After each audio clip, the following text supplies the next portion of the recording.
A glowing autumnal day leaves golden leaves rustling beneath my shoes as I tenderly tread, trying not to fall on the frosty stone path amidst the Belcrest forest.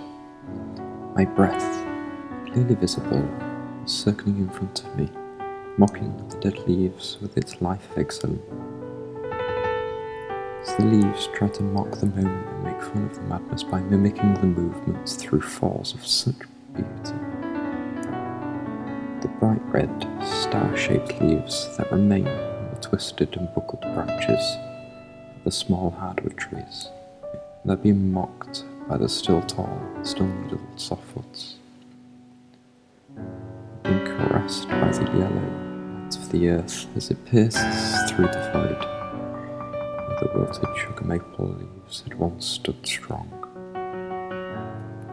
The lowest of the branches, just high enough to walk underneath, and there is no escape from the beauty of the branches and the leaves, because they almost crawl to the frosty barbed wire, being held up by wooden poles that are dry and friable on the other side of the path.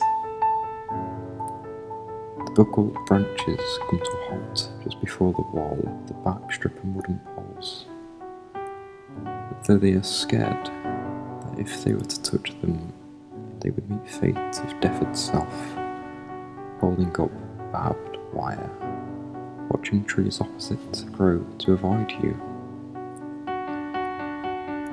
A stream has crept beside me, like a swooning owl looking for its little field mouse. I've only just walked over the rickety wooden bridge, but already it is gone, devoured by the orange mist of evaporating morning dew, cold autumnal day air, and powerful light making its way through these to create the most beautiful, most elegant landscape of sunbeams, open frosty fields, gleaming orange red trees there is. The crispy stone path that led to this bridge is a grassy path now, bumping and rising where I could. They're easily missed, however, because the grass is mowed by one of the local farmers. Out of the blue, there comes a small brown rabbit. It is chasing bright yellow fireflies like a cat's after call. Bounce, frolic, prance. As fast as it came out of the mist, it went back into it too being engulfed. I'm coming up to a small wooden bench, about 20 yards in front of me. It faces the waterfront of a small pond, as it drifts from a stream ever so slightly. I sit and look at my out of the dark green beaker, I pull a small burgundy leather notepad. It has a deep blue spine. An old fountain pen I pull out to finish a poem that I have been working on for quite some time. I've been thinking of these last lines for about 2 weeks, and yet I still haven't. The moment I close my eyes and listen to the song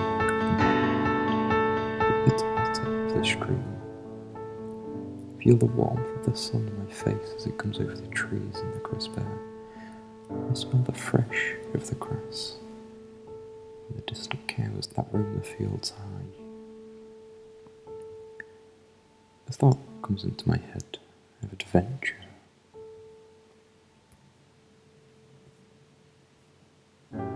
Passes all of the worries and queries, waves them goodbye, as it passes them from my head down through my arms, making its way to my hands and then up to the tip of my pen. A girl appears from the trees to my right and sits down on the bench next to me, which squeaks a little as she does so. Today, I introduce myself to my best friend again. Today, I introduce myself to my soulmate again.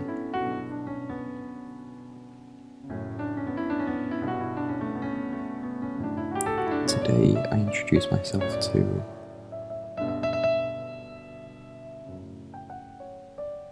kindred soul, but not birth nor blood, so perfect with wrinkles at eyes side, without the ephemeral heart on high shapeless dim, and forgotten upon you are tied, ebullient like the fire of child's fantasy.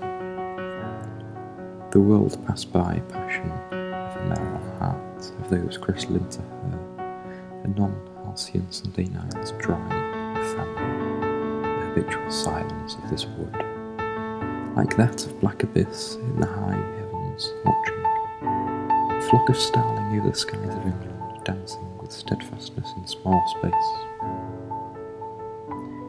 Kindred soul, not birth nor blood, let's sail child's fantasy and adventure.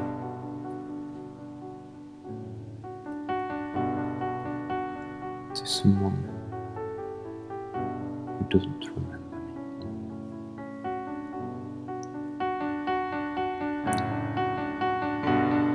To someone